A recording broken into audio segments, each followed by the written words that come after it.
My name is Rene Lowy. I'm the director of the NHTD waiver program at Regency Healthcare. NHTD is a nursing home transition and diversion program. It's a wonderful program where people that are in nursing homes get to be transitioned out into the community, live in their homes and age in place and remain in their homes rather than require institutionalization. Or they're diverted. They're people that maybe do need to be could be in a nursing home, but they're diverted from having to go into one, and they get to have all their needs met at home in their communities. This actually fell into my lap. I was working as a paralegal, which wasn't very fulfilling, and I was looking for something else. I had no idea what I was looking for, and this sort of found me. I went to interview for a position at a home care agency, and I immediately told them that I didn't think the position was for me. It was in the payroll department, and I told them that I didn't think I would be satisfied sitting at a desk adding numbers all day.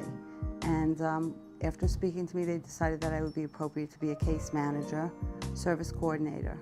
And so it literally fell into my lap.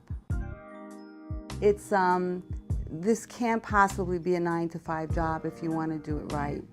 The job requires more heart than hours.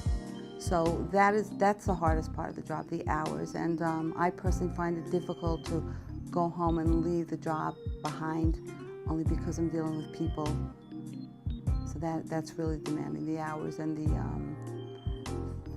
these are people, and they need a lot of advocacy. And that's hard for me, the hours. So usually a social worker in a nursing home or in the community, a friend or a family member or a social worker will refer the person to the NHTD program, to the RRDC. The RRDC, they're the ones who oversee the whole program. They'll be the ones that'll go out, see the person, decide if they meet the protocol for the program. If the RRDC decides that the person meets the protocol and requires the level of care that, that will make the person appropriate, they will then refer the case to the service coordinating agency like Regency. A woman that I took out of a nursing home, she had been in the nursing home for 10 years. Prior to that, she was in a lot of group homes, and she was all of 50 years old. Nobody needs to spend the rest of their life in a nursing home because they get seizures.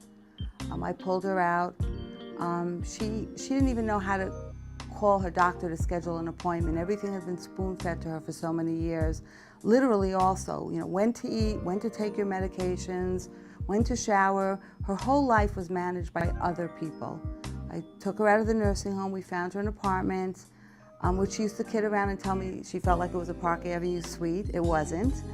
And within a few months, scheduling her own doctor's appointments, she had a bank account for the first time in her life. She was paying her bills online. That's a success story. From the time that she was referred to me by the RRDC, they went and they saw her, they decided that she meets the criteria, to the time that we got her out actually was probably about 3 months, mostly because it took time finding an apartment. She is pretty much an example of what happens to a lot of these people. They're in a hospital for something. The hospital's not going to discharge them to the streets, so it's a shelter or it's a nursing home or a rehab center. In the meanwhile, she lost her apartment for whatever reasons and literally just got stuck sitting in a nursing home because she had no place to go. Well, the obvious, and if you asked any of the providers, they would tell you, we need more housing.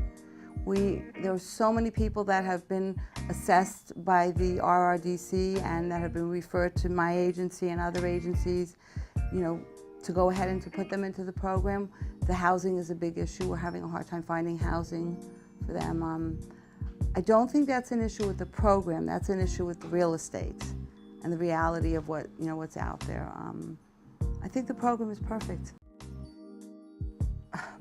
For me personally, the most heartbreaking story for me was I had a gentleman who was a Holocaust survivor.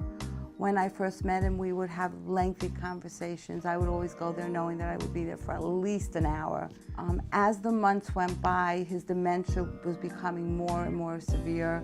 And the conversation, when I first met him, he could tell me every single day of his experience in concentration camp as if it happened yesterday.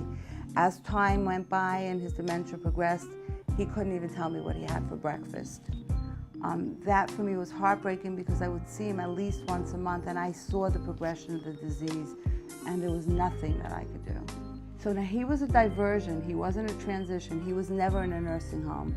Yeah, so he was already living in the community, and what the program allowed for him was to continue living in the community.